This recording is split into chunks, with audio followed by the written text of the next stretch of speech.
You're listening to Maximum Medicine Radio with host Doc Martin. Stay tuned in or call in. You won't want to miss what's happening next. How do you step into your maximum potential? How do you connect your spiritual drive with your physical path? Stick around as Doc Martin takes listeners on a journey through the seen and unseen, the accepted and the unbelievable. Get ready to meet the maximum you the world needs on Maximum Medicine Radio with Doc Martin now. Hi, everybody. I'm Doc Martin, Maximum Medicine Radio. And our guest tonight, Tanis Helliwell, this is going to be a great talk because this is a woman who understands the energies, the forces of, the wisdom of the magical realms. Now, before you think that's all too woo-woo, just remember that we're talking about energies, currents, ribbons of energies in the universe that cultures throughout time have connected with. And she'll tell us more. But it's exciting because I love connecting with the unseen world. And this is, well, she does it all the time. So, Tanis, I'm so glad you're with us. Hi. Thank you for inviting me. It's a pleasure. So when I looked over your bio to get ready for the show, besides being a prolific author, and I want to make sure we take time to talk about that, and besides being a teacher and your courses, we'll talk about that, since childhood, you've been connecting to the unseen world. So I'd like to hear a little bit about that and then how your spiritual evolution brought you to what you're doing now.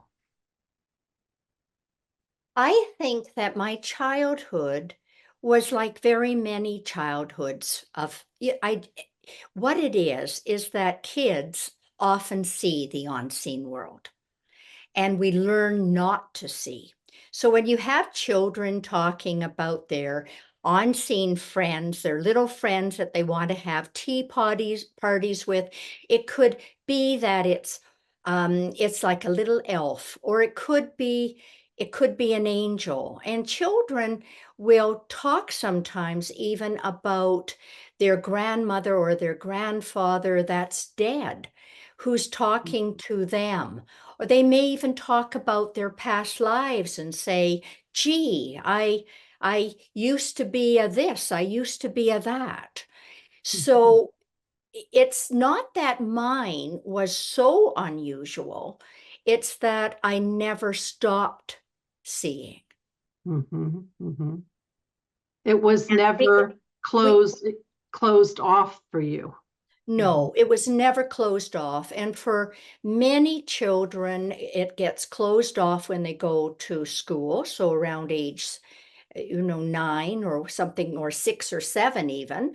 And then if it doesn't happen, then it may happen at puberty. In fact, probably has happened at puberty if it hasn't happened earlier. So we learn not to see. And then you were a therapist and you had a practice. Am I accurate in saying that? Yes, that's true. I was a psychotherapist. So yes, I went to university and got 3 traditional degrees and was a psychotherapist, and I specialized in spiritual transformation.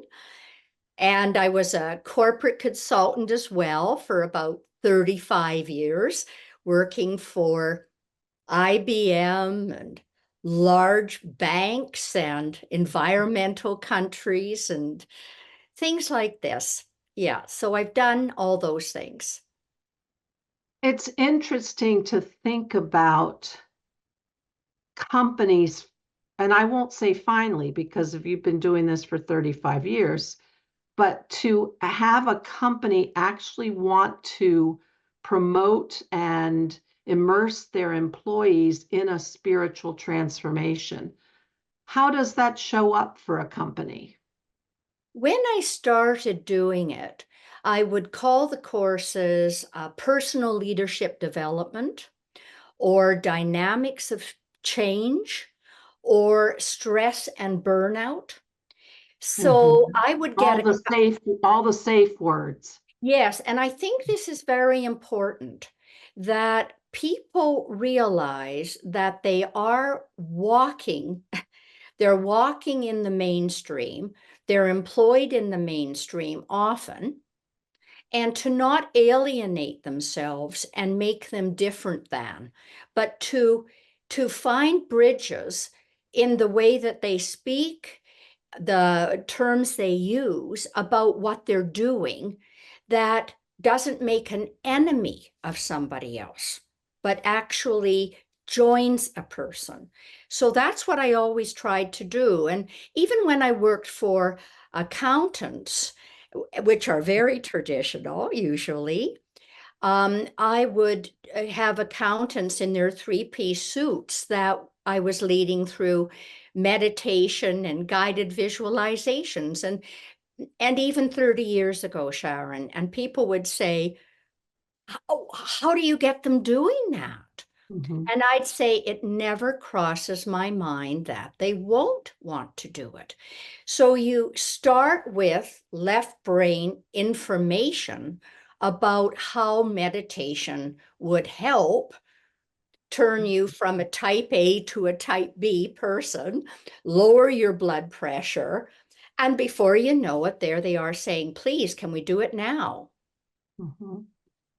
What I found, I completely can see that, because what I found when I finally got up the courage to start talking about my shamanic training, which is really, it's about the soul journey with my patients.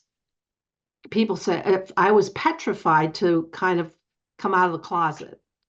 And, but I found that my patients, not only did they love it when you talked about it, they're hungry for it. They're hungry for that meaning in the otherwise very technological mainstream world. Absolutely. Mhm, And I've had so many experiences with people that think of themselves as sort of in the closet, working in traditional organizations, mhm. and they're just wanting someone who will talk to them about these kinds of things. Right. I get that. Now you're also an author. You've written many books, and I'm assuming the information and the connection you get is through your meditations. You have a book on leprechauns, a connection to dragons, my favorite. Your body's the body intelligence that you called Henry. Um, so that's those books. Do they just get downloaded to you in your meditation? People ask me, am I channeling? And the answer is no. Um, Mm-hmm. in fact, I think it's better not to do that if possible. The difference is if you sit here in our third dimensional reality and you are waiting to be downloaded, then you're not really raising your own frequency. Mm-hmm. And this is what I do. I meditate and I raise my frequency to be able to see their worlds. Mm-hmm. And I think that this is what we are meant to do. We're meant to become more and more conscious in raising our frequency so that we can access these magical realms consciously. What I loved about my shamanic training, because otherwise I was quite academic and scientific, um, is the worlds that opened up, the aspects of me that began to come forth and that I was then able to give expression to. And then the power of being able to navigate in the world, because I felt, and so many of us will probably say that their childhoods were troublesome, but I often felt very alone. And now all of a sudden, I had, in the shamanic terms, we always talk about allies. I had allies. And so for me, worlds opened up that gave a richness and a security, a sense of faith that, you know, if there's these threads of intelligence going through the universe all the time, and to know that you can align yourself with that, and there's such a secure feeling with that. And I particularly found that with meeting dragons. This is wonderful. It's wonderful that you're speaking about power, because I feel that the more that we do what you're talking about there, and working with these allies, the more that our frequency moves to a stable, higher frequency. Mhm. And then that becomes our norm. And I believe that is what is going to change our world, is for people to do this individually, not to look to others to Mhm. give them information from this being or that being, but to do it themselves.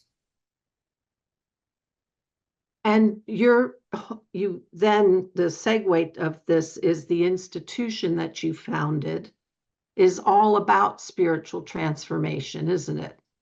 It is. It's called the International Institute for Transformation, and we started 25 years ago. We started in the year 2000, and the mission statement that we came up with then is the same mission statement for now, and it is that we are engaged in transforming ourselves, transforming our work, and transforming our world, and to build ongoing spiritual communities that are interested in working together with others.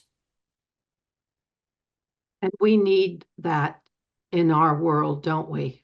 Yes, yes. And you mentioned allies, and Mhm. and this feeling of community, which is so very, very important, that we are not alone. We have allies in this other realm. And here, look, you and I are speaking right now, and we are aligned in what we're talking about. And yet we've never met each other physically, Mhm. but we are allies still with a similar theme for the world. Right. I love that. Yep. So let's move into talking about spiritual intelligence. And then I'd like to step over to have you talk about the different magical realms or beings that you have encountered.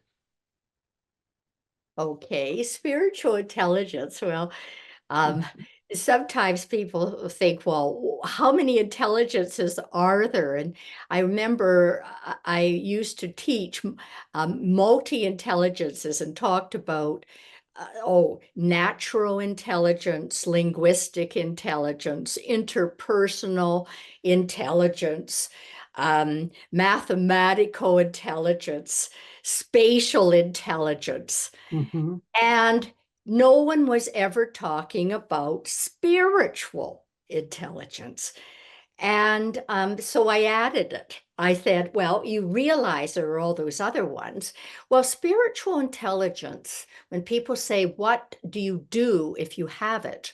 I think there are so many characteristics of it, but one that I think is the most important is ethical, being ethical. Mhm. And that is what the Buddhists call having right motivation for our actions. So, people who are engaged in mainstream work and who have never done shamanic work or read any of my books, if they're ethical and they have right motivation for their actions, then they try to work with their heart and their love. They try to work with wisdom, which is one of the characteristics of spiritual intelligence, and they try to take action with the love and the wisdom. That is spiritual intelligence. And yet they've never read a spiritual book. They've Mhm. never done any of these courses. And so I think that that's really important. So about, it was at least 15 years ago when I started studying shamanism. It was the Peruvian shamanic cosmology. And they have, they live it and breathe this concept. Yankai, which is right mind or right thinking, Munai, right heart, and Yachai, the right walking, the right path. And the Perfect. three, they live and breathe the unity of those three. And that is, I mean, they live and breathe spiritual intelligence. That is so interesting because I've been speaking for decades about the threefold flame in our hearts of these three qualities. And that when we incarnate, we may have one of these flames a little bit stronger than the other two. So what we need to do in our lifetime is to develop the other two so that all three are about equal. And then our frequency is stable. And what I also love is that when you're able to pull those three together, you can be a change agent. Totally. And And boy, do we need it. Totally. And you mentioned the word power before, and people sometimes think of power over, but I think of, it's just an intrinsic quality that changes as we change, those around us change. So that's our responsibility, I believe, to develop our own consciousness so that we then just naturally are, as you say, a change agent in the world. I love that. So let's move over to, this is the good part for me. This is the juicy stuff. Talk to us about magical energies and then the types of distinct energies or beings that you have connected with. Okay, when I was younger, I used to be able to astral travel and to even leave my body in my bed and go and listen to what my parents were talking about or what somebody else was talking about, and then return to my bed and call out the answer. And so the joke was that I had very acute hearing. So I kept a lot of my spiritual gifts, if you wish, the clairvoyance, the clairaudience, the clairsentience, to myself until I was in my 30s. Because like you, I didn't feel it was safe to share with people, especially my family, because my brother had similar gifts and he got sent to a psychiatrist to be changed. So I kept it secret. And then I was a therapist, as you said, and then I went in my 30s to a cabin in Ireland, gave up everything, and my goal was to become enlightened. I'd already been meditating since I was about 20. And so what happened was it was a cabin, a cottage haunted by a leprechaun family. So that changed my life because I thought I was here to help humans. And then there I was with this a leprechaun family, and I was asked to write a book about it, which became Summer with the Leprechauns, but to write it in 10 years because I was told the world was not then ready for it. So I waited 10 years, but I worked with the leprechaun and worked with elementals all over the world, leading tours to sacred sites of the world. I did that for 22 years and meeting elementals all over the world to help bridge the human and elemental world. So 3 books came out of that. A pilgrimage with the leprechauns came out of it after Summer with the leprechauns. And that's when 30 innocent people wanted to meet elementals, and my leprechaun friend Lloyd hijacked the tour in Ireland. And they learned how to give up being attached to what they wanted.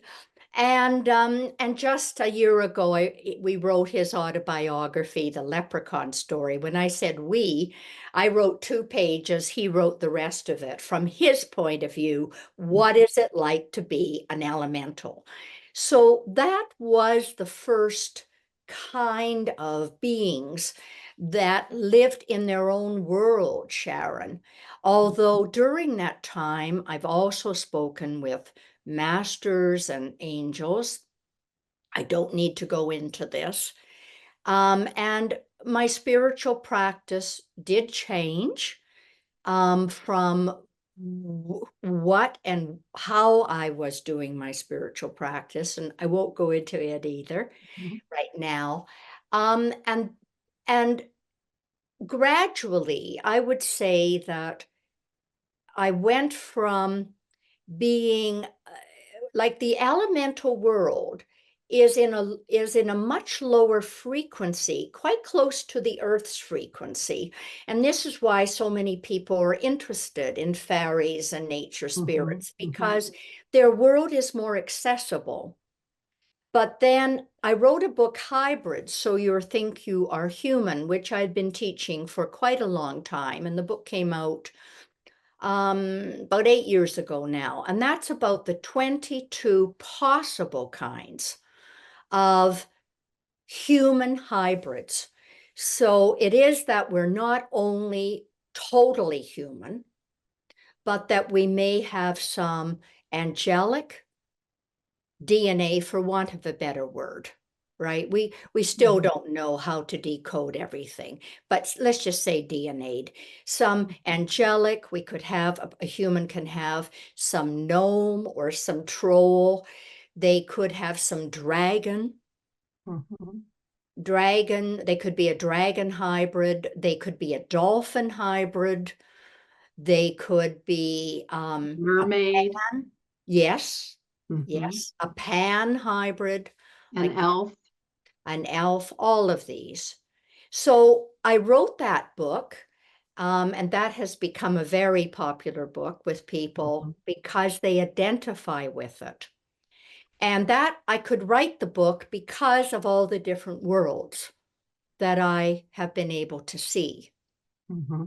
And I didn't think that, I thought that I would just do it like that. And then, a couple of years ago, when I was meditating, I was asked to write about the dragon world. Now, the dragon world is in a very high frequency, and but they are working with the evolution of the earth.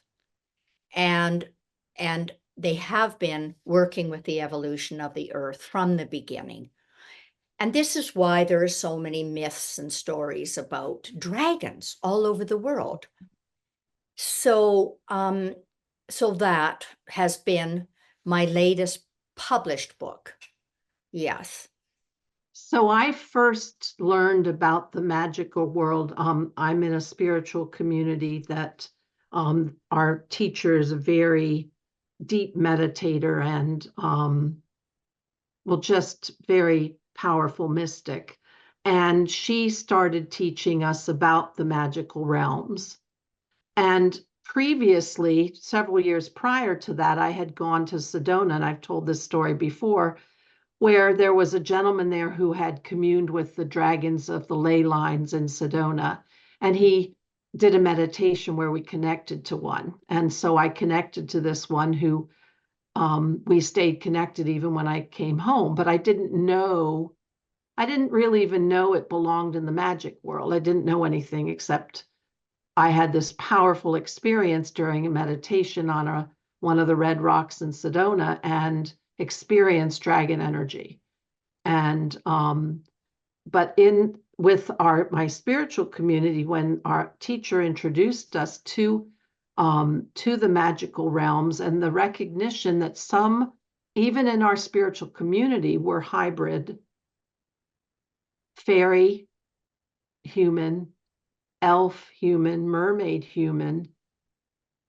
It opened my eyes, especially when I'm in my doctor world, because I still work in a clinic, to the patients that didn't really fit and didn't quite seem to make it in the world. And all of a sudden, I saw in different eyes that they could easily be a hybrid with a magical being that felt so out of place, neither in one realm or the other, not knowing what to do. And it was a very, very powerful in my understanding and my being able to see with a new perspective. But when coming back to the dragons, I am deeply indebted to the dragon that I met in Sedona, and she subsequently has introduced me to others, and they have become a vital part of my daily spiritual practice.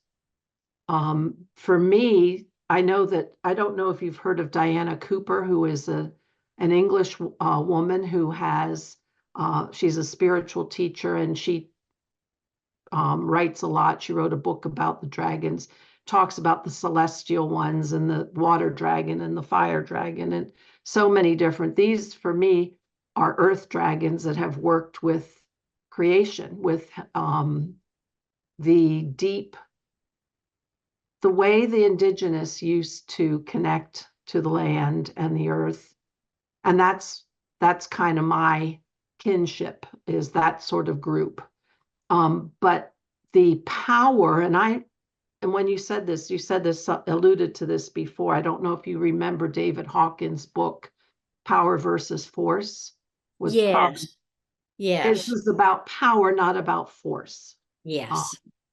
But the power that comes from having connection to and communicating with, and then to have this help every day, because I actively communicate to them, especially when my day is hectic and busy, and they're patients who are difficult in terms of being able to diagnose or difficult in terms of being able to deal with their stresses.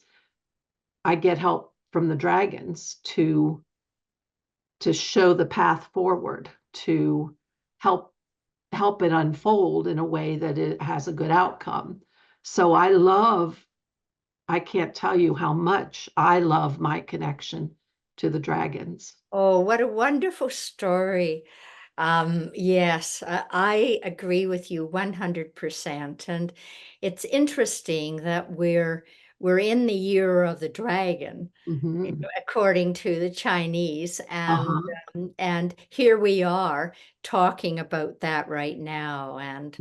and that you also feel so connected to the earth, and so do I, and that the dragons are really helping with the evolution of the earth, and as you said, working through the dragon lines Right. to help birth. I believe the dragons are helping us birth the new earth to a higher frequency.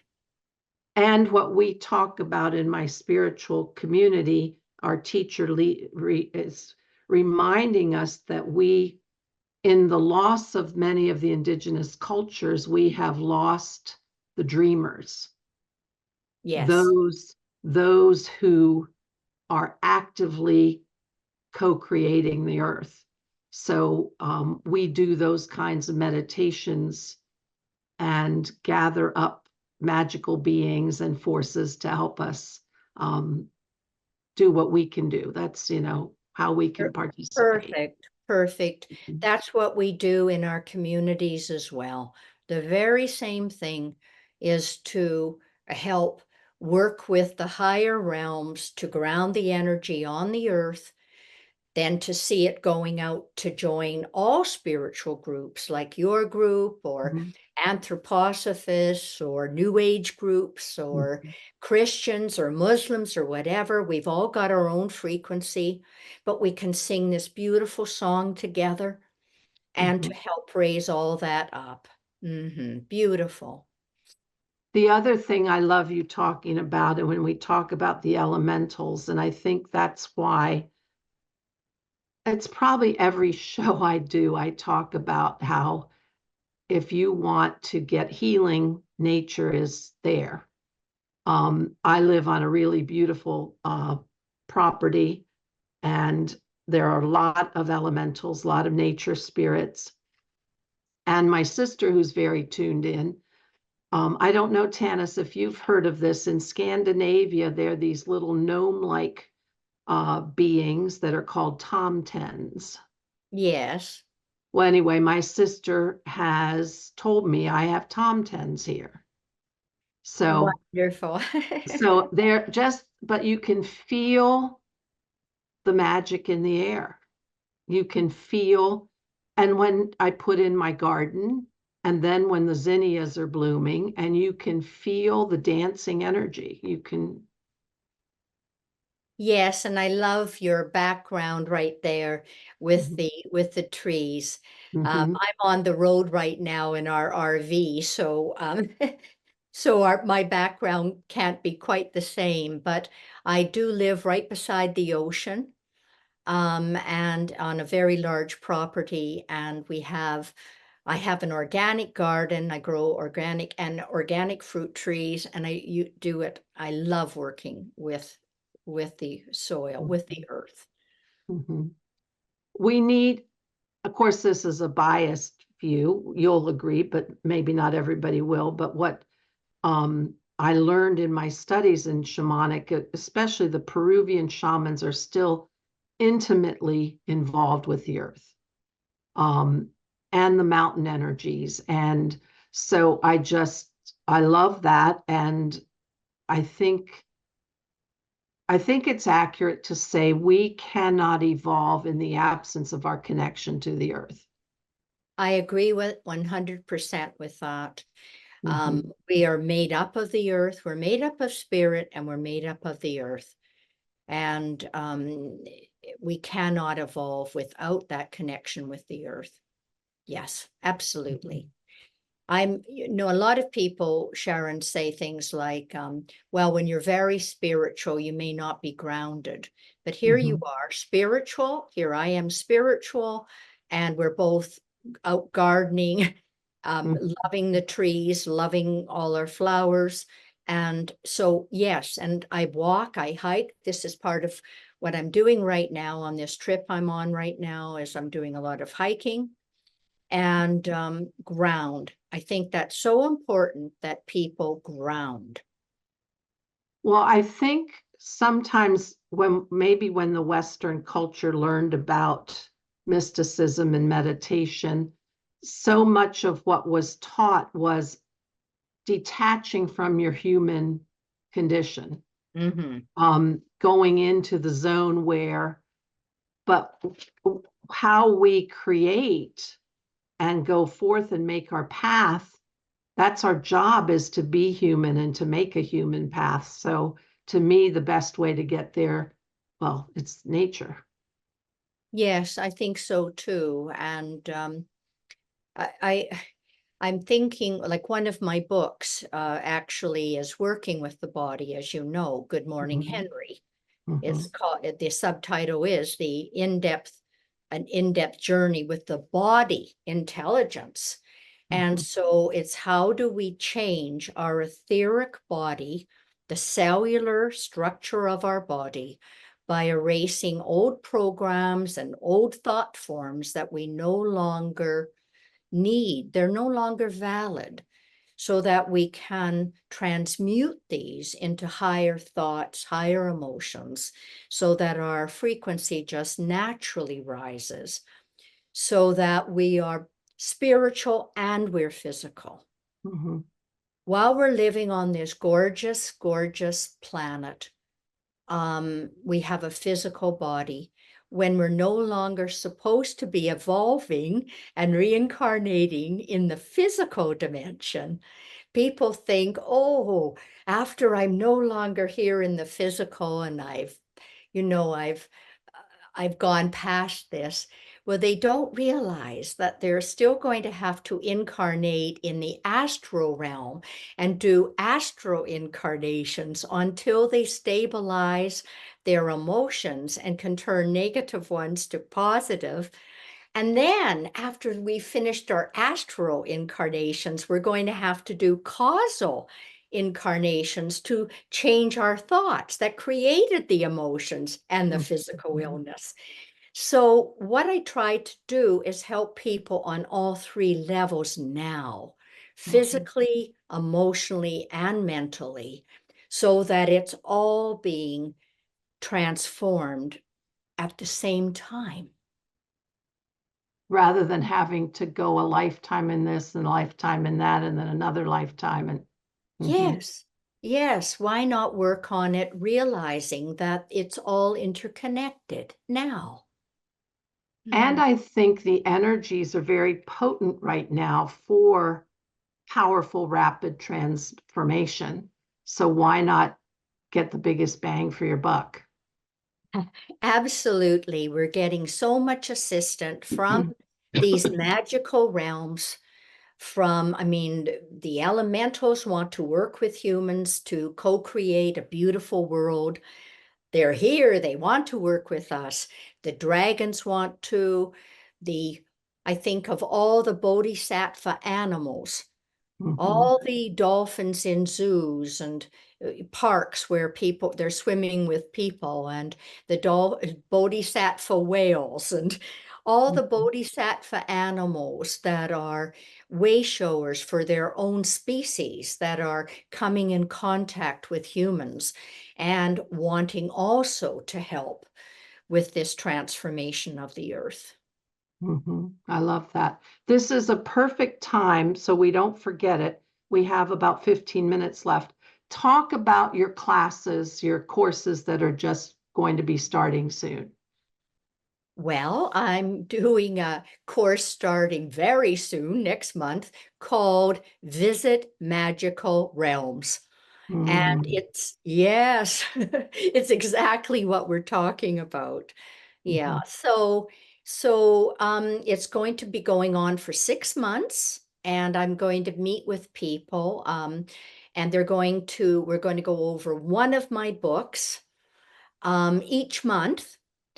And I'll be leading people in guided visualizations so mhm, that they'll have their own experience. And then we divide the people into smaller groups so that they can share what their experience was. So it's a combination of, yes, I'm happy to talk about the key nuggets that are important for transformation in each of these books, whether they're the leprechaun books or whether they're the ones about the dragon or the hybrids or the body elemental. It's going to go on for 6 months. And how would people find out about that? Well, they could. I will be putting this video on my newsletter. So if people wanted to go and sign up for my newsletter, that would be a good way to do it. Really good way to do it. Or they could go on one of my websites that has it all set up is called myspiritualtransformation.com. They can also go on my personal website, which is tanishelliwell.com. Perfect. Thank you. Yeah. Thank you. Thank you for asking. Yeah. So in our last few minutes, I think we have about 10 minutes left. What would you say to people for how can they start to connect with and build relationships with the magical kingdoms? I recommend meditation in any form that works for them. Mhm, Um, what will help them become still? What will help them become a deeper listener? We cannot become a deeper listener if we cannot become still. And also, we're so full up with stimulation all the time. whether it's TV or courses or books or anything. So it's a question of emptying and looking at what will help us move to the present moment, a place of calm and peace. So some people will do Buddhist meditation. Some people will follow. I'm a follower of Paramahansa Yogananda, so I do self-realization fellowship, but it could be anything. Going for a walk in nature can help you become still. Mhm. Um, I'm yeah. struck by the synchronicity because a long time ago, I read Yogananda's book, but then I picked it back up probably about, I'm going to say maybe not quite a year ago. And I've never, I've told myself that I was never able to meditate. I couldn't stay quiet. It was torture to try to stay quiet. But I followed online on ananda.org. I followed the little guided 13-minute Hong Saw meditation. Wonderful. Tanis, it grabbed me in the first time ever doing it. It grabbed me, and I am committed to it now because I said in my sort of half awake state, I said, Yogananda, you brought this Hong Saw is encoded with your lineage. It goes beyond just you. I mean, it hit me very first time. Well, don't you think it's funny that you would contact me to interview me and that Yes. I am a follower of this particular path? Yes, I'm like being blown out of my mind here. Mm-hmm. I love it. But Yes. so for those people who say they can't do it, a 13-minute, I like to be guided because I need something for my head to do. Mm-hmm. A peace came over me, and a it's like the tension of the world dropped away, and I could just feel the reset in the first time I did it. That Absolutely never, wonderful. yeah. And yes, there are other things that people can do that would work. But I'm just saying it grabbed me because I felt the encoding from his teachers and their teachers and back. I could feel the power of the lineage in that. Well, I think none of us are here by ourselves. And I also read his book many, many decades ago and followed many different meditation practices and came back to this about 6 years ago when I was rereading the autobiography of a yogi, just like you mentioned. And I had already written all my elemental books and all my hybrid book. And I am reading the autobiography of a yogi, and there's Paramahansa meeting with his master, Sri Yukteswar, after he died. And he, like Christ, could remanifest himself in a physical body. You know, it wasn't just Jesus who could do it, others can too. And he said, "What are you doing now?" to his teacher, his guru, Sri Yukteswar. And he said, "I'm going to tell you what I am doing, and I want you to write this in your book because there are people coming in the future who will need to know this information." He said, "I'm working in the high astral realm where there are gnomes, there are dragons, there are mer people." Mm. As soon as I read this, I realized that Sri Yukteswar had been overseeing my work with the elementals for 3 decades, my work with the hybrids. This Mhm. is when I decided, even the dragons, that's when I decided I better start following that path. Mhm. Consciously, not Mhm. just unconsciously. Yeah, when you get that kind of synchronicity that you can't explain, then you know that there's divine guidance. And hopefully you're aware enough to wake up and follow it and not resist or not ignore. That's a very important point you're making, because your original question was, what can you do to help people get on the path? And that is one of the things that they stay off the path, their spiritual path, by resistance. As Jean-Luc Picard said, resistance is futile, when he was when he was having his difficulty. So I think that, yes, resistance is futile. And do you want to get on your path this lifetime, or 5 or 7 lifetimes in the future? Well, it's funny you say that, because a lot of times, my girlfriend and my sister, and we talk about our spiritual growth, and I'll say, I need to fix this in this lifetime, because I sure as heck don't want to come back and do this part again. I need to, it's hard enough dealing with this particular character issue or pattern, dynamic relationship pattern. I need to fix it. I need to fix it in this. So, okay, I'll surrender. Tell me what I need to do. Yeah. And what's also wonderful is that you work in the traditional world as a doctor. I've worked with psychiatrists. I've taught courses for psychiatrists and doctors. I teach a lot in Europe. Mm-hmm. And I've worked in the traditional world too.